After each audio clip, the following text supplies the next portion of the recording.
जीवन कौशल सत्र से संबंधित चर्चा। आज का विषय इंटरनेट, सोशल मीडिया और एसएमएस से सुरक्षित बने रहना भाग 2। आज की चर्चा का उद्देश्य एसएमएस या व्हाट्सएप संदेश से जुड़े खतरों को समझना। आज की चर्चा में आपका स्वागत है।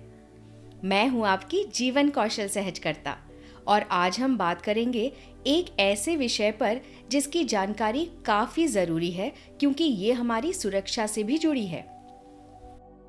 शायद आपके घर में मोबाइल फोन होगा और हो सकता है कि आप उस मोबाइल फोन का इस्तेमाल अपने दोस्तों को एसएमएस व व्हाट्सएप संदेश भेजने के लिए करते हों।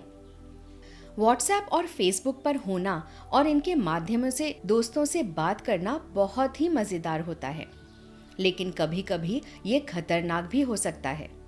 लेकिन क्योंकि उनमें खतरे होते हैं जिनसे खुद को बचा पाना जरूरी है, तो आज हम जानेंगे कि एसएमएस, व्हाट्सएप, एसएमएस या व्हाट्सएप संदेश से जुड़े खतरों को समझना। आइए इसको समझने के लिए एक कहानी सुनते हैं। धानी कक्षा 11 में पढ़ती है। धानी के माता पिता एक फैक्ट्री में काम करते हैं। स्कूल से लौटने के बाद धानी घर में अकेली रहती है, जिस वजह से माता पिता ने उसको एक फोन दिया है जिससे वो उसका हालचाल जान पाए। एक दिन शाम को धानी अपना होमवर्क कर रही थी तो उसको एक फोन आया। फोन की दूसरी तरफ से एक भारी भरकम आवाज आई जो किसी वयस्क की थी। धानी ने जब पूछा कि कौन बोल रहा है तो वापस जवाब में वो व्यक्ति धानी का नाम व पता पूछने लगा। धानी बहुत डर गई और उसने फोन काट दिया। वो व्यक्ति धानी को बार बार फोन करने लगा और जब धानी ने फोन नहीं उठाया तो उसे धमकी भरे एसएमएस भेजने लगा। धानी बहुत डर गई। उसे डर था कि अगर उसके माता पिता को इसके बारे में पता चलेगा तो कहीं वो उसी की गलती ना समझे। धानी के पड़ोस में राधा दीदी रहती थी। राधा दीदी कॉलेज में पढ़ती है। धानी ने एसएमएस के बारे में राधा दीदी को बताया। राधा दीदी ने धानी की बात सुनी और उसे बोला कि सारे वाक्य में उसकी कोई गलती नहीं और उसे बेझिझक ये बात अपने माता पिता को बतानी चाहिए।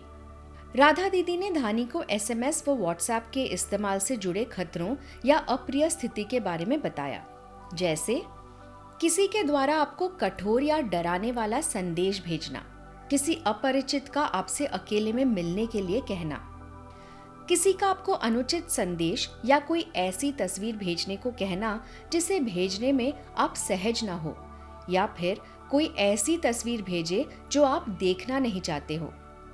किसी का ये कहना कि अगर आप उससे अकेले में मिलते हैं तो उसके बदले आपको कुछ मनचाहा उपहार मिलेगा। धानी को राधा दीदी से बात कर बहुत अच्छा लगा और उस दिन जब उसके माता पिता काम से लौटे तो धानी ने उन्हें पूरी बात बताई।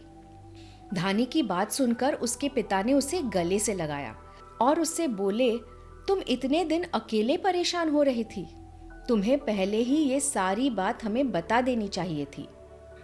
धानी के माता पिता ने उसे विश्वास दिलाया कि वो जल्द ही इस समस्या का समाधान निकालेंगे और अगर भविष्य में धानी किसी भी मुश्किल में हो तो वो सबसे पहले उन्हें बताए। तो दोस्तों, धानी की कहानी के माध्यम से हम एसएमएस या व्हाट्सएप संदेश से जुड़े खतरों को समझ पाए। जब भी आप इस तरह की स्थिति में आए तो घबराएं नहीं, इसमें आपकी कोई गलती नहीं। आपको बिना डरे ये बात अपने बड़े या फिर अपने किसी विश्वसनीय व्यक्ति को बतानी चाहिए। मुझे आशा है कि आप अपने परिवार और दोस्तों को भी इसके बारे में जागरूक करेंगे। इस चर्चा से जुड़े आपके कोई प्रश्न या प्रतिक्रिया हो, अपने जवाब हमें अपनी आवाज में रिकॉर्ड करके या व्हाट्सएप अथवा लिख कर भेज सकते हैं।